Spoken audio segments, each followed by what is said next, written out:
Dalam upaya membangun kesadaran dan kepedulian terhadap lingkungan sejak dini, sebuah program edukatif bertajuk Sekolah Sungai digelar di berbagai wilayah Bali. Program ini menyasar generasi muda, khususnya pelajar tingkat SD hingga SMA, untuk mengenal lebih dekat pentingnya menjaga ekosistem sungai sebagai sumber kehidupan. Program Sekolah Sungai merupakan kolaborasi antara komunitas pecinta lingkungan, pemerintah daerah, dan sekolah-sekolah lokal. Melalui kegiatan ini, para peserta diajak belajar langsung di lapangan mengenai ekosistem sungai, bahaya sampah plastik, hingga praktik sederhana pengelolaan sampah dan konservasi air. Anak-anak tidak hanya belajar dari buku, tetapi juga mengalami langsung bagaimana pentingnya menjaga sungai.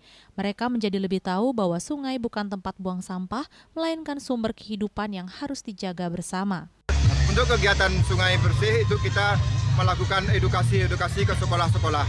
Itu kita lakukan dan kita ada sekolah sungai juga, itu kita ada lomba sungai bersih di Kota Denpasar. Sekolah sungai kita melakukan edukasi ke masyarakat, ke anak didik, anak sekolah-sekolah untuk melakukan edukasi untuk pemilahan sampah dan tidak membuang sampah ke sungai karena sungai itu bukan tempat sampah, sehingga nantinya masyarakat anak didik kita sudah mengerti dan paham bahwa sungai itu harus dilestarikan.